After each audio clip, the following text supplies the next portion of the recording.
ginamit natin na lens ay yung ano 0.6.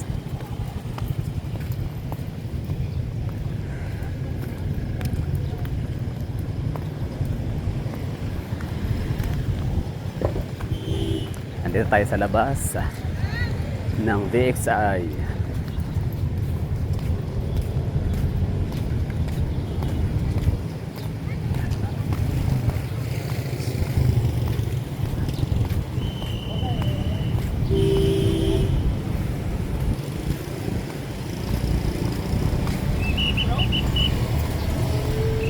Okay, dito na tayo sa loob ng premises ni SM City Davao, or also known as SM City Ecoland or SM Ecoland. In Davao City, we have two SM.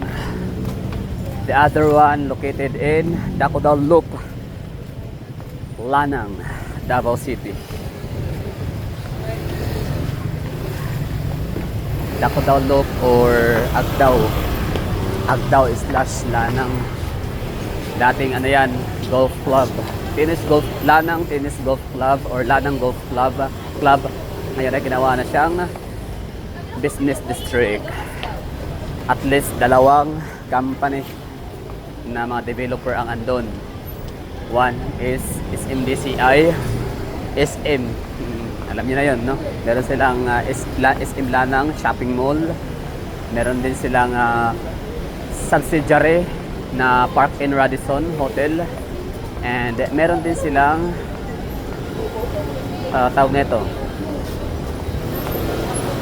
Meron din silang Lane Residences.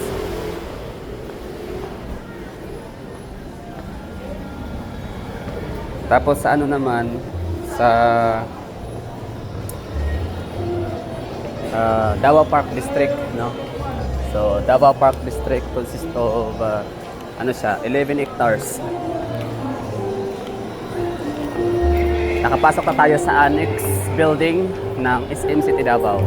Okay, balikan natin ha yung sa Dakudao Loop. So hindi lang SMDCI ang company developer na andoon, nagtayo ng mga structures and infrastructure maging ano din,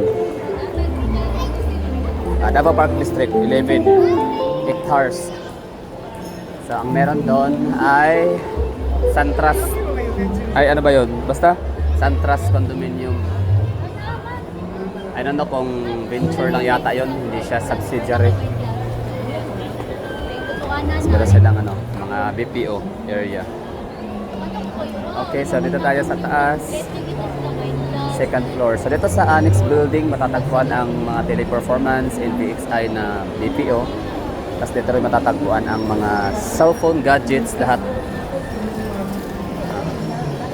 So dito ka, mangutang ka, home credit, ang dami dito nagkalat. Cyberzone, ayun, Cyberzone ang tawag. 'Di ba every SM meron talagang mga Cyberzone area. And mostly hiwalay sila. For example, sa may SM North EDSA. So meron silang annex building na napakalaki din. Oo, siguro 1/8 lang itong annex building ng SM City Ecoland or SM City Davao. Itong annex na to ay 1/4 lang or 1/8 rather sa laki at lawak ng annex ng SM North EDSA. Yala, bali yan yung POV natin. Testing lang tayo sa ano natin, ating bagong biling cellphone na binuilt-in natin sa ating naka-built-in sa ating cellphone holder. Diba mostly sa mga cellphone holder ay ano siya, stick, but this time ano siya, nakakabit lang sa ating katawan. And we're walking towards third floor sa main building. Meron tayong gagawing transaction. Sana open pa sila. Kasi kahapon or ano, 2 days yata akong nag-attempt na makaabot.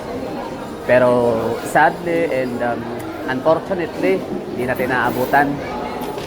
We're late lagi. So, laging na aabutan ng cut-off. Okay, so dito tayo na side. Dalawa kasi ang daanan from annex papuntang main building. So yung dinaanan natin na yon hanggang dito at saka dito sa gitna. Ano sa tingin niyo, shaky ba siya or okay ba yung performance ni Samsung S25 na 0.6 camera lens? Okay ba? Hindi ba siya shaky? Hindi ba siya maalog? Hindi ba siya magalaw? Hindi ba siya nakakalula? Testing lang to ha. Oo. So, ano na tayo dito, parang review. So, yung review na to, kasama ko kayo na husga, no? Mag-judge or magbigay ng ano. Yan ang husga.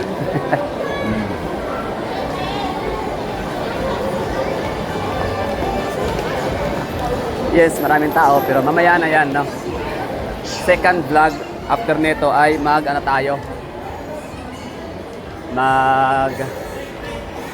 Vlog ng tungkol sa dami ng tao. Yung mga ano natin, mga expectation, assumption.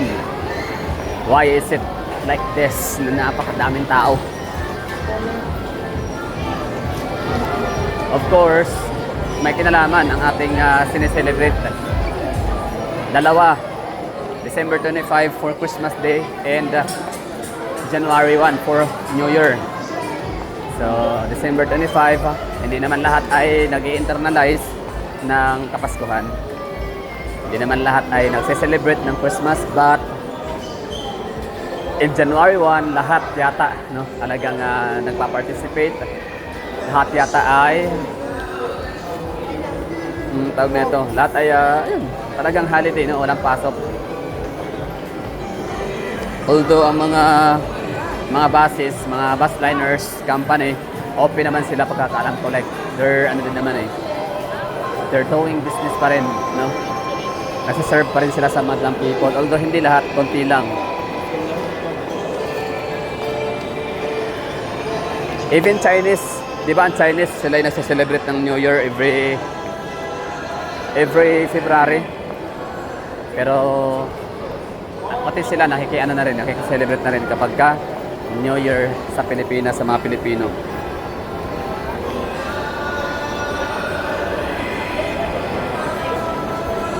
So we're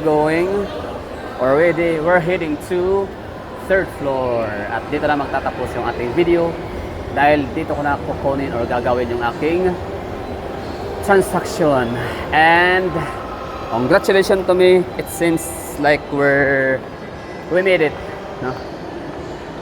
Hindi tayo na tawag nito, naabutan ng cut-off. And that would be all. Thank you for watching and I have to say bye-bye and ingat kayo lahat dyan. Next na vlog nito, after ng transaction ko ay magba-vlog ulit tayo tungkol sa crowd check SM City Davao, December 27, Saturday, 2025.